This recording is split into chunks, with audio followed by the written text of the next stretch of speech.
On IP 26, you're going to be taking some notes on the topic of buoyant force. The topic at the top of IP 26 should say buoyant force. You can write down this buoyant if you want to, if you want help remembering how to pronounce buoyant force, but you don't have to. Just make sure that you spell buoyant force correctly. Buoyant is Buoyant. The essential question you'll put at the top of your notes are, what is buoyant force and how does it affect floating and sinking?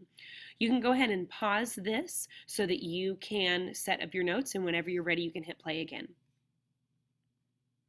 One thing I want you to know about these notes for today is that you do not have to write questions and answer the essential question yet.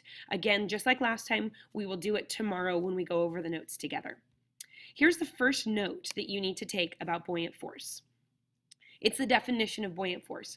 We already talked about this in class, that the buoyant force is the upward force pushing on an object that's in a fluid.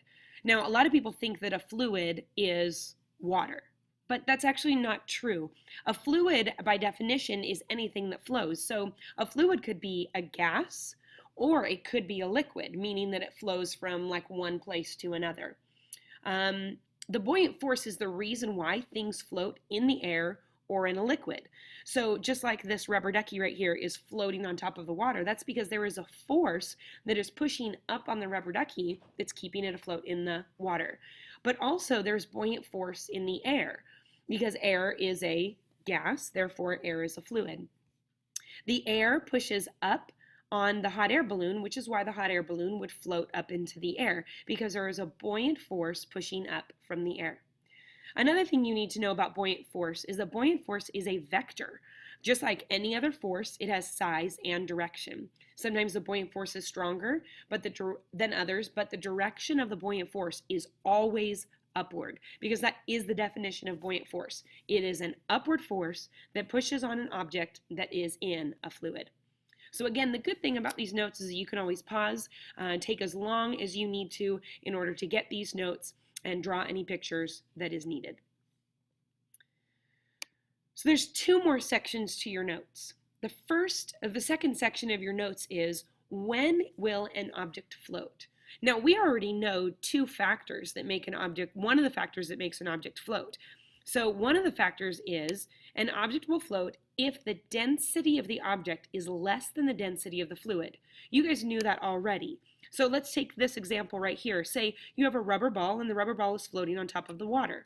Well, that's because the rubber ball has a density of 0.75 grams per cubic centimeters, and the density of the water is 1 gram per cubic centimeter. Since the rubber ball is less dense than the water, than the liquid it's in, then the rubber ball will float. But there's also a second reason why objects float in a fluid. It has to do with density, and it has to do with buoyant force. If the weight of the object due to gravity, that's this force arrow right here, if that force is less than or equal to the buoyant force, then the object will float.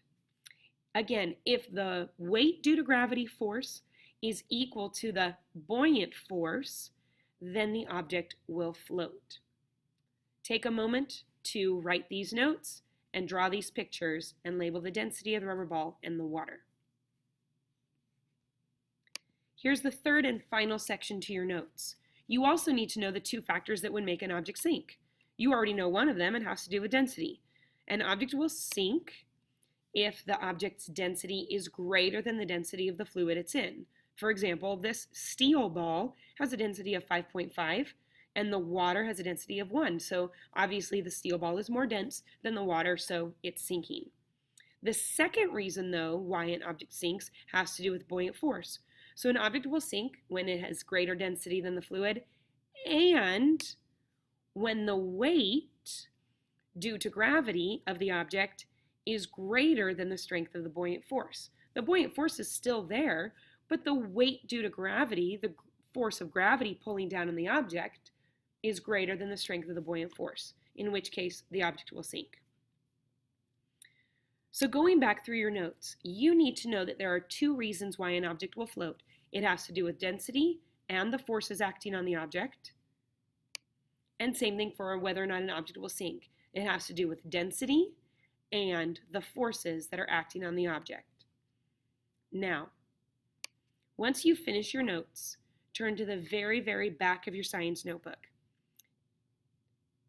In the section called Cool Down, answer this question.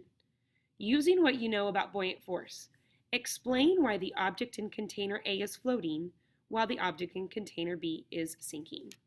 Thank you so much for watching this, and I'll see you tomorrow when we revise our notes, add our questions, and our EQ answer. See you guys tomorrow.